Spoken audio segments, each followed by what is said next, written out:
Our team at Flow Realtor was so excited to attend Inman Connect Las Vegas last week. There was an immense amount of information that was given that you can apply to your business right now. One of the biggest takeaways that we had was this theme of getting back to the basics. So over the past 2 years, there's a lot of new realtors, a lot of seasoned realtors that have not had to focus on the basics of being a realtor that we had to focus on in years past. These things include open houses and in-person networking and really focusing on your market in order to sell homes and get listings. One of the big things we keep hearing is how there's going to be a market crash and everyone is nervous about it. But honestly, the market's slowing, and this is what everyone at Inman Connect was saying, is not necessarily a bad thing. It gives the realtors a time to take a breath, reset their business, and refocus on those priorities that maybe the last couple of years we haven't had a chance to focus on because things have been so crazy. So the big question is, what can we do now as real estate agents that will help us grow our business and be able to maintain that success at the end of 2022 and into 2023? We compiled our top 5 takeaways for real estate agents on things that they can be doing right now in order to make sure that they are setting themselves up for that success. Number 1, update your business plan. You may not have had time to do this last year because things were so incredibly crazy, but starting off with that business plan is going to help all of the other items fall into place. You are going to have a clear focus on what is important, and you are going to understand what you need to do to make your business successful. Number 2, take inputs from that business plan and refresh your marketing. So you may be focused on a completely different set of priorities than you were last year or before COVID and before the crazy market started.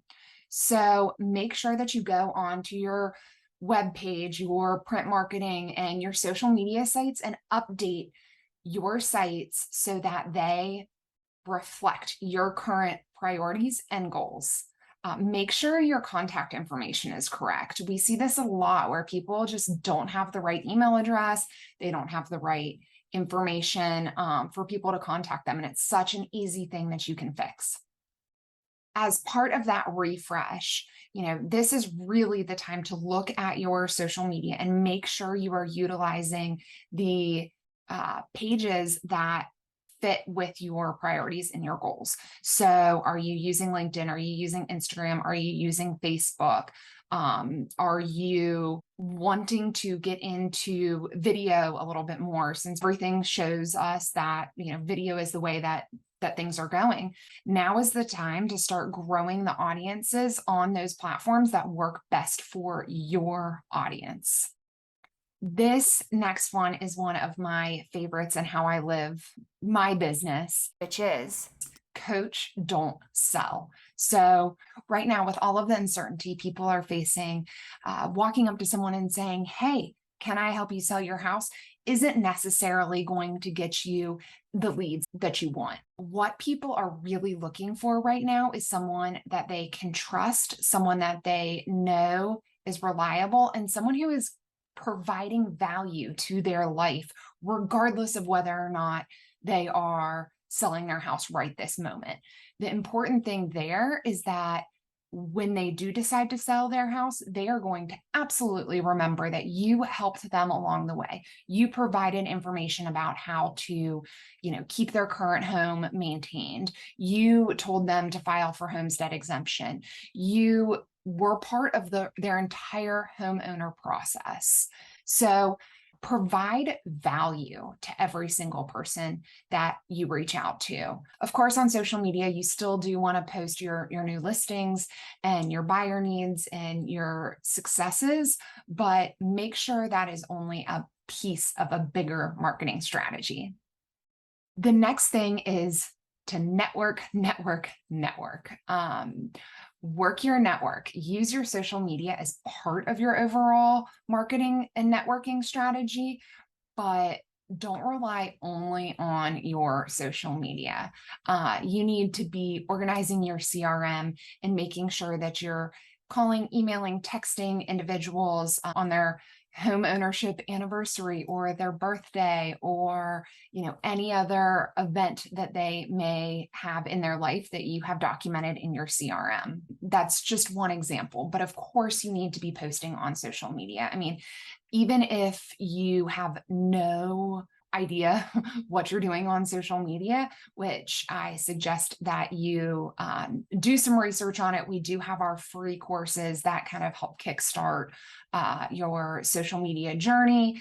But even if you have no idea, post 2 times a week on every platform that you're on. Now, the right way to do it and the way that you're really going to see return on your investment in social media is by posting the right content with the right hashtag strategy at the right time for your network, because that will allow for not only your network to see it, but a vast amount of non-followers who, the algorithms decide that they may be interested in your content. So that is the correct way to do it. And that is what we at Flow Business Solutions do, is we take all of that data and make sure that you are reaching as many people as possible with custom content that is, branded for you and in your voice. But if you are not ready to make that investment in your company, then at least put something out there so that you are reaching your followers. The third part of networking is just going to in-person events. Start hosting open houses again. I know we haven't had to on a regular basis, but do it. Go to your local community events and just make sure you're reaching as many people as possible in person. The last big tip is the engagement on social media with your network. So spend 15 to 20 minutes a day going on, liking, commenting, sharing relevant posts onto your social media. Make sure that you are congratulating people. Make sure that you are sharing content.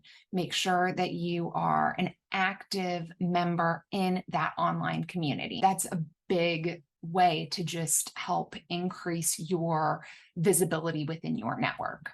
And of course, when we say this all the time, look for your Ford changes. So if you're not familiar with Ford, you have family, occupation, recreation, and dreams. So if you keep those in mind when you go online, those are all signals of potential buying or selling, and there's someone that you should add to your follow-up with list. So this slow market is a time for you to take a step back and work your business, right? You'll be able to take the successes from 2021 and early 2022 and continue to thrive in the shifting end of 2022, 2023 market. Investing in your social media presence is one of the most affordable ways that you can do that. And we cannot stress enough that if you are not on social media or not active on social media, you really, really need to be. Again, we have a free course on how to get social to grow your real estate business that we highly recommend you take, or you can check out our website to see how we help real estate agents grow their presence. If you have any other questions or want to read the full article, please click on the link and let us know if you have any questions about these suggestions.